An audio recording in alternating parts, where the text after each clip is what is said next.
You're familiar with the process of peer review? Yes, you have. Okay, all right, we got a few people that are in this. So I think many of you in this decentralized space understand that the rate of dissemination of scientific information into the community accelerates mankind, right? The rate at which we can actually verify that scientific information is real and that it actually can then be reproduced and then idea bridged into other things is really a governor on the rate of our progress out of poverty. And so it's very important that we're fast at this. Now, the problem we have in peer review is that it's horribly broken. It's basically has very much a socialist commonwealth problem in it, that there's no pricing signal in it. And so what we set out to do with Dash was to try to fund a scientific project, mint all of the data onto a blockchain, and perform the peer review on a blockchain in a crypto incentivized manner, a manner in which the reviewers are actually incentivized to work quickly and to work actually transparently. And so we did this on a genome that has been censored quite a bit.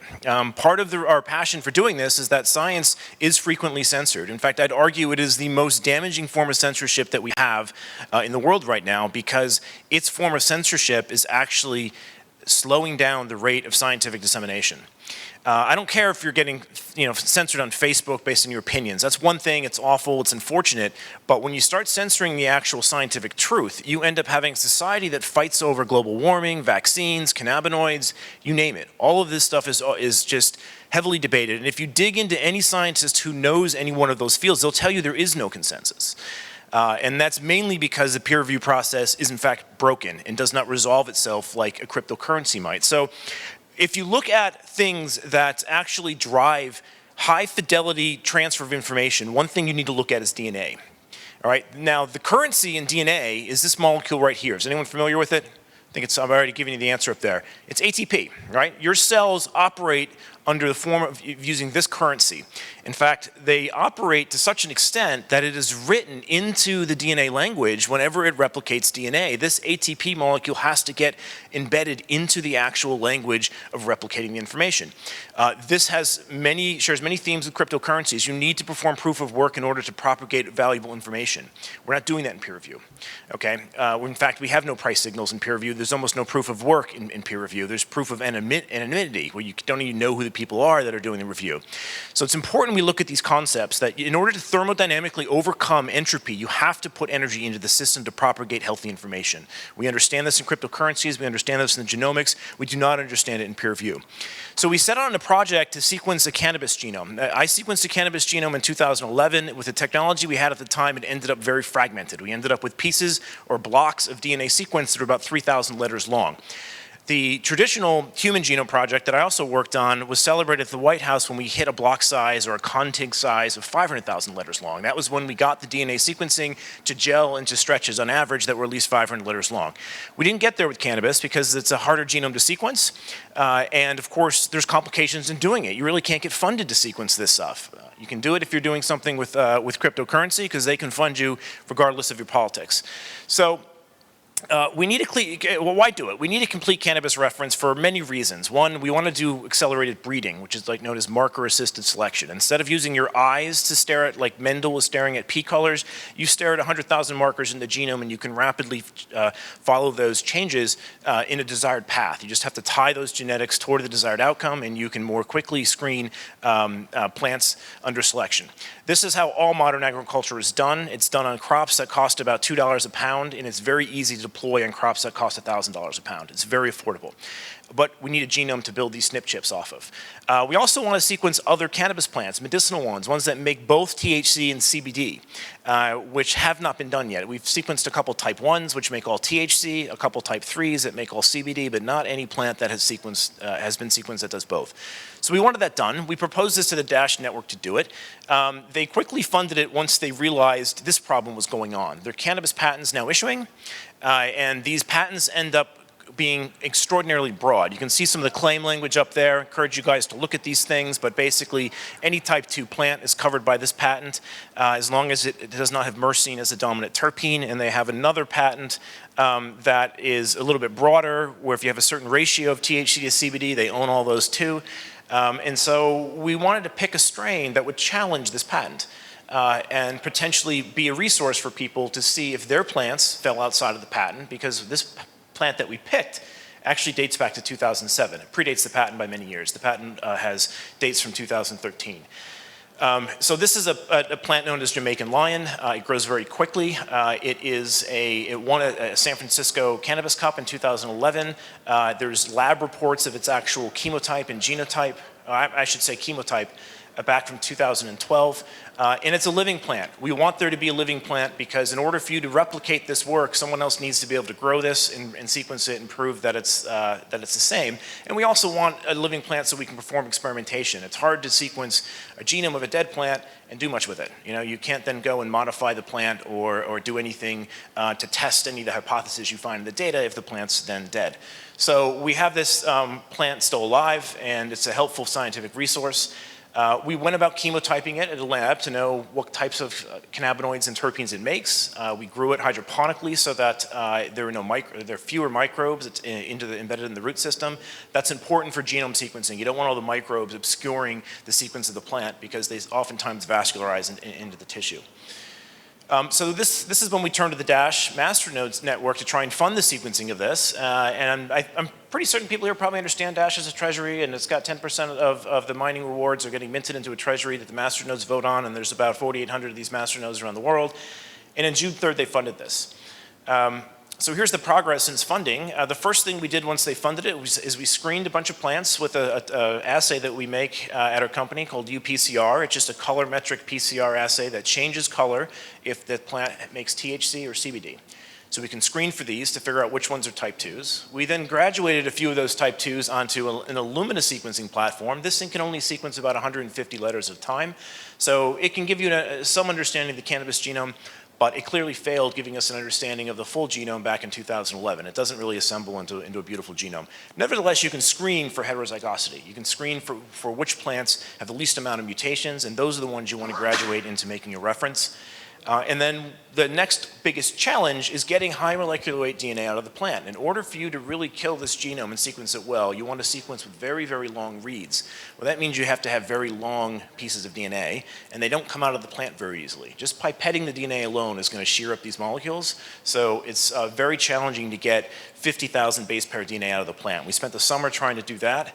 And then we put them on these single molecule sequencers, which I will explain in a few slides forward, but effectively these things can read single stretches of DNA, 30,000 bases long, and if you do enough of those, you can put the genome puzzle back together much more easily. See, 150 base pair letters, you end up having millions, hundreds of millions of those reads, and trying to put that jigsaw puzzle back together is like having 100,000 piece jigsaw puzzle with very tiny pieces. If you get the reads to be longer, the puzzle pieces become like gigantic, like kindergarten puzzle pieces, and the genome gels together very quickly.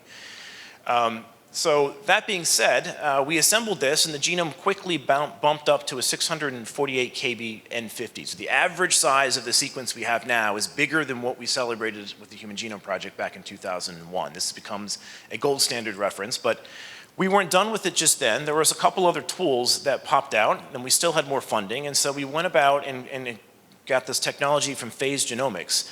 What this stuff does is it cross-links the DNA in situ in the cells. And DNA, when it's actually wrapped up on a chromosome, has proteins all over it. And if you cross-link those proteins, the DNA that tends to be on the same chromosome glues to itself more readily than it glues to another chromosome. So you can use this tool to sequence those bits of DNA and figure out which DNAs belong on the same chromosome. And so you can glue a much larger scaffolding picture together and effectively put the thing into much larger blocks. And as we did this, we went about sequencing another 600 million reads on the Illumina platform using this and mixed it in with a little bit more packed bio data, and quickly the assembly started growing into the multiple megabase sizes of contiguity. Now, as this went about, we were publishing a variety of these data sources onto the Dash blockchain. So if you go and look at the site that holds this data, every experiment we've done has been documented on a daily basis. Every experiment that failed is documented. That's very critical. In most peer review, the negative results get omitted, and you don't see them. Here, every single failure we had is documented, and we hash that data onto the blockchain so people can see it. We also put out a preprint, and interestingly enough, this preprint, the first preprint server we sent this to censored it. And the paper talks about censorship of data. It's actually quite hilarious. So if you don't think this is happening, you just need to get into the cannabis space, and you'll find there's a tremendous amount of censorship going on in scientific record in the cannabis field.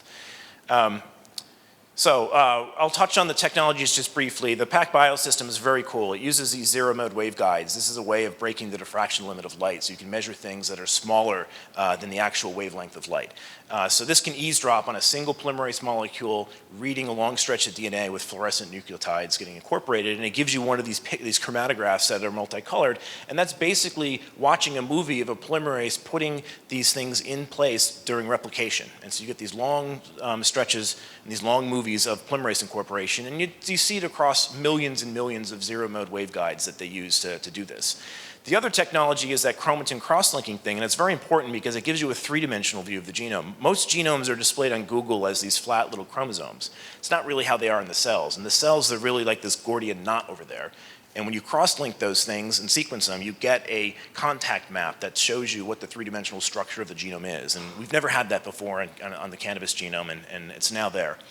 Those contact maps look a little bit like this heat map here in the corner, and this is just meant to demonstrate that this proximity contact map is based on proteins that hang on to chromosomes and hang on to DNA tend to cross-link to the same material on the same chromosome, much more likely than they do to another chromosome, and that concept is what helps us build these maps together. So in 60 days, we basically jumped the assemblies from what used to be about 3,000 letter blocks all the way up to now 75 million letter blocks. That's about as good as it can get. The chromosomes are about that length. So we've got tip-to-tip chromosome assemblies now, and this is about a 450,000-fold improvement over what was done in 2011. So it's a real mighty accomplishment that was funded by Dash. We have some experience with this in the past. In the past, looking at the THC and CBD synthase genes, we knew there were lots of copies of the genes, more than just 2. But we didn't know how they were scattered all over the genome. And now that we've got a reference, we can see here's 5 different THC synthase genes that are arrayed in a tandem array, almost like a disk with skipping on the genome. And you can also see that with the cannabichromene cluster now. There's 4 different cannabichromene cluster genes that are almost identical, a few mutations in each of them that we need to know about, but they're no longer being viewed as a single gene. We know that they have multiple copies of these. In fact, there's about 30 different genes that look like they make synthases, or they're synthases that make cannabinoids. The plant makes a lot of cannabinoids. This actually makes a lot of sense. 18 of them that look like they're fully functional. And then we go off to peer review. So this kind of covers the peer review side of things. What we're doing here is basically putting out a bounty for a reviewer to come in and review the work. $500 up front, $500 when they finish the review. All the information is transparent on the blockchain. The reviewer's name is known and their reputation is attached to the document. And every communication we have is hashed and stashed and put onto the website. This is much different than what you see here. This is what's going on in peer review. You do a lot of work, you hand your work over to Nature or some other scientific journal, and you pay them to do this, sometimes $5 grand. They then take the copyright of that, turn around and charge you $50 if you want to download it again. And they go to Harvard and bilk them for a couple $1 million for subscriptions every year. And they take on other types of information from advertisement standpoint. So all of this can change if you have an incentive model for the review. Right now, the reviewers are expected to do all this work for free. I don't know about you, but if you want to get your house reviewed, you're probably not Googling like freereviewers.com or freehouseinspections.com or freedoctor.com. These are terrible ideas, okay? You want there to be an actual incentive for these folks to do this in a fast manner, and you want there to be a market that changes this review so that good reviewers become highly sought after. In fact, you might even pay more for a reviewer that's got a great score. Why this is important is the current system, since there is no price signal, produces exactly what you would expect in a market that has no price signal. Okay, 50% of the papers can't be reproduced, okay? We will never fix fake news if we don't fix fake science. We have to get rid of this. 42% of the reviewers turn down reviewing papers because they're too busy doing other stuff. Imagine that. It's free work. Who's going to sign up for it? No one. All right? It also means that the people who are signing up to do reviews don't value their time, right? They've got no way to value their time if it's not being priced. So you tend to enrich for people who have spare time. It's a horrible way to review the scientific record. All right? There are higher retraction rates, and they're higher for the higher impact journals. Okay? Nature, New England Journal of Medicine, Lancet, these folks have higher retraction rates than the other journals. All right? The time to review is also getting larger than 6 months now. So you can imagine if it takes 6 months to review your work, you're certainly not going to approach that project with a 5-month set of data. You want to approach that thing with 2 to 3 years of data because it's so painful to get through peer review, you wouldn't do it any more frequently than that. Well, that changes the dynamics of publication. You end up with hundreds of authors on papers where 2 or 3 people have to review it all. It's impossible. Can't be done. So the reviewer to author ratio is worsening as a result of the system. And what we need to do is put a price signal in there so we can change this. This here is the reproduction crisis that you see in various fields. And I would argue if they could measure this in the cannabis space, it would be even worse. All right, biology's up there at 50 or 60% inability to reproduce the work. So in summary, there's a variety of reasons why peer review fails, and if you go through them, crypto solves most of them. This little block up there is some of the authors aren't aware of the work, and so they tell the editor, I didn't agree to sign off on that, and so retract it. Well, multi-signature wallets and digital signatures would solve all of that. Also, there's issues with people doing making phony accounts, and they're reviewing their own work by doing this. China is known to do this quite a bit. They set up a sock puppet account as a reviewer, and they ask the journal to send it to that guy to do the review, and then that person actually is just doing the review through a pseudonymous name. And because it's all anonymous, it's easy to game the system like this. That would get solved if there was actually identity on a blockchain, and you know everyone's identity, and they have to put their name on it. Likewise, there's plagiarism. Well, hashes solve that, okay? If you have hashes of your data, you can easily solve the plagiarism problems. Likewise, if people are fabricating images, those images would be known to be tampered with if the hashes don't match what was initially put on the blockchain. A lot of people will steal people's images, modify them, claim they're their own images. This happens all the time in the scientific record. Okay, so now that we've got the peer review side of this nailed, the final thing we had to do with this genome, which didn't occur when we submitted that paper, we're just doing this now, this is kind of the tail end of the story of the genome, is we want to phase it. We want to take the genome and be able to segregate. Now that it's such high quality, we can segregate the mother from the father chromosomes, because cannabis is diploid. It's got a mother genome and a father genome, 10 chromosomes from each. And now that the genome's in such good shape, we can kind of zip those two apart and do what's known as phasing it. Peel apart the sequences that we know are all maternal from all the ones that are paternal, and it's only doable when you have genomes high enough of this quality. So to do it, we ran through some more single molecule sequencing with PacBio's instrument on their version 6 chemistry, and this pumped the read lengths out to 44,000 bases, and that gelled the assembly even better, such that we could then look at all the regions of the genome that had twice the amount of read depth compared to those that didn't, and the ones that had twice we knew were what we call collapsed regions, where the maternal and paternal genomes were being superimposed on top of each other, and of course getting twice the amount of read depth. Once we knew that, we can kind of tease those apart and put the genome back together into the perfect form you see here. This is the 10 chromosomes linked up with the contact map, and it's running out at an N50 of about 75 million bases. Very different than 2011, where we had about 3,000 base contiguity. It's now in almost a perfect picture. So to confirm all this, we're going to cross it. It's been crossed with its brother, and the seeds of those are then going to be sequenced, and this then gives us a trio where we can see that the Mendelian inheritance patterns are perfect from brother to sister down to offspring. And that's how you confirm one of these assemblies, is you sequence a trio set, and it gives you that intel. Now, since we've done this, Dash Labs has come out and realized this is actually a really important application. They want to now move toward putting peer review in the blockchain. They have an effort down at Dash Labs to make a data collection protocol that's going to enable this to happen. And in summary, I think I would just add here, you can see some remarks here from folks on Twitter. Zev is actually a very well accomplished DNA assembly person, well regarded in the field. He's probably assembled most of the complex plant genomes in the world. And he came out with this tweet saying, this is absolutely astonishing, the rate at which this thing got done. We did this in 5 months. Normally peer review alone takes 6 months. We did the project and the peer review faster than you can get something through peer review, because cryptocurrency came in and basically made this stuff immutable, made it censorship free, and made it so that we can finally separate science and state, which I think is utterly important in order for us to actually drive to a real consensus of what's going on. So with that, I want to thank all these folks that played a role. Dash was pivotal, but so was New England Biolabs, Phage Genomics, and PacBio. They all contributed to getting this assembly out very quickly, and hopefully this changes people's opinion on how we fund science going forward. Thank you.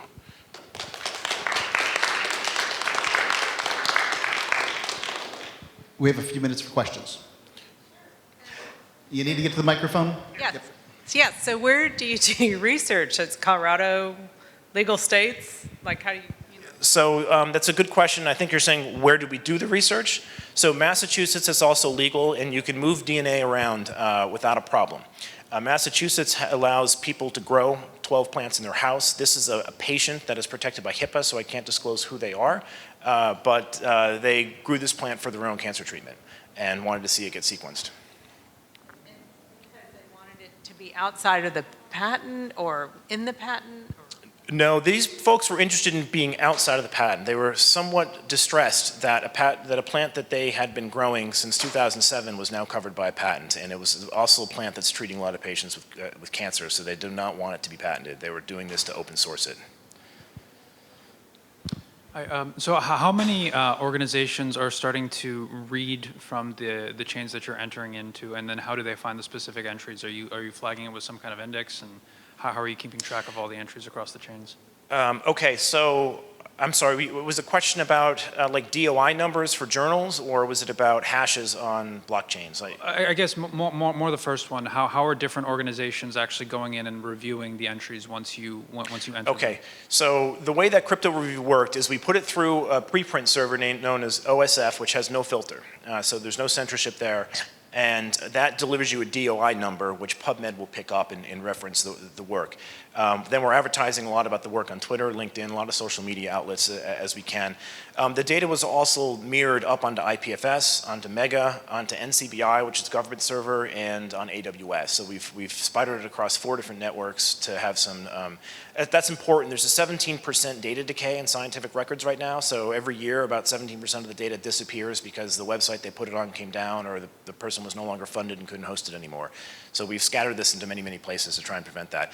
All the experiments we're doing, the SHA-256 hash is getting put into the Dash op return. So we're just using the op return as like a proof of existence, and that just registers which experiments were done when, it gives it a timestamp, and you can tell if it's been changed.